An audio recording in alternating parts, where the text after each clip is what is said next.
Neville Hewitt, the Giants signed a linebacker, 10-year veteran here with the Jets, the Texans, the Dolphins.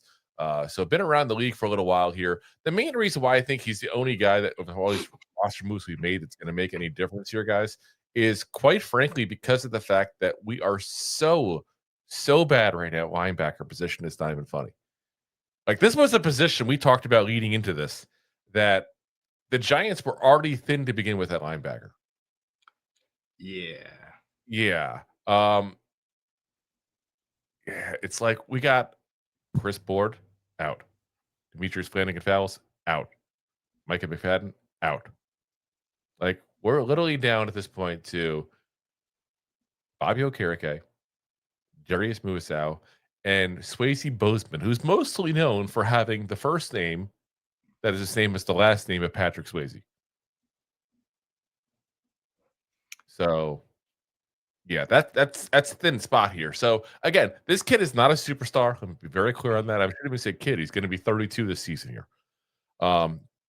Played with the Texans there last year, 17 games, 4 starts overall, 59 tackles. So I mean, he's got some experience. 146 games overall in the regular season, 150 overall, 48 starts in the NFL as well. So yeah, this is a guy that again we have a chance to get a guy who at least has some kind of ability. To what degree, I don't know at this point for a 32-year-old career, mostly backup. Yeah. I mean, what we got to hope for is he doesn't embarrass himself. That's pretty much. And honestly, and you gotta hope that the leading cast around him helps him out. Now, he got signed to the practice squad, guys. So what does that mean? Means absolutely nothing. Keep in mind that when we sign someone to the practice squad, that just means they're week to week. You can still put him up onto the active roster. I think he will be because we're so low on linebackers. It's not even funny. You know, we were carrying, at one point here, 5 on game day.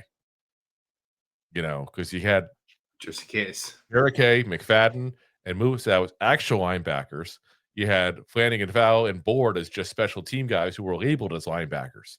So, it's going to be something interesting to see overall where he ends up with. But I think he's going to end up on the active roster just because of a lack of other options at this point. As scary as that sounds, like. Yeah.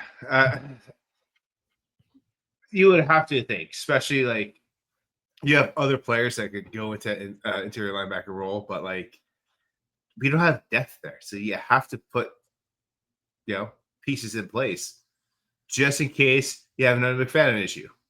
Yep.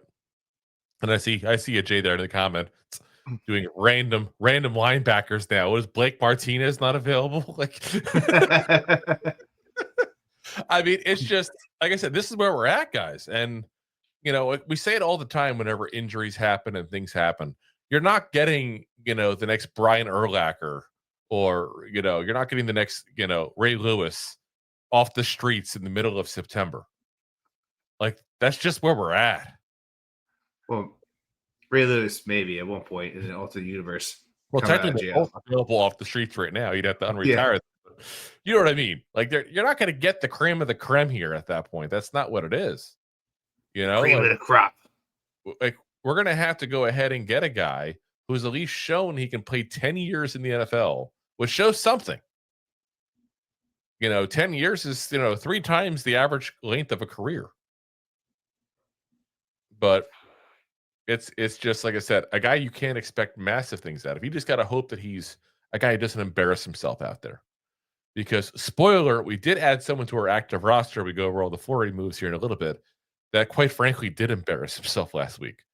So, yeah, linebacker position, definitely a position of need here. So this, like I said, this is the one signing that I would say happened this week that I would say is a guy you might be seeing on the field here pretty quickly just because of flat out need here.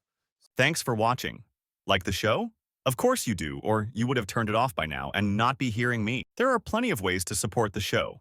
YouTube is the best place to join us, and we offer memberships there with fun benefits like custom emojis and early access to video clips. Of course, there you can also send super chats and stickers to send one-time support payments. The best way to support the show is to buy these drunk idiots beers at buymeacoffee.com/2giantgoofballs. Along with one-time support payments, there are also monthly plans, so you can continue to help kill their livers each month. You can also show people that you are a goofball by visiting our store at 2giantgoofballs-shop.fourthwall.com. We got everything from shirts, hats, phone cases, funny candles, buttons, stickers, and even a 2 Giant Goofballs towel to dry off your goofballs. Of course, you can always support the show for free by simply hitting the like, subscribe, and share button wherever you are watching or listening to this. Hit the thumbs up on YouTube. Leave a 5-star review on Apple Podcasts. It helps the show tremendously, and quite frankly, the goofballs suck at marketing and need your help to get the word out. Thank you for being part of the Goofball Army and for taking the time out to support the show.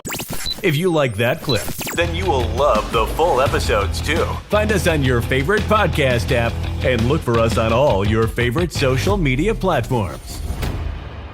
Thanks so much. Please, I'm begging you.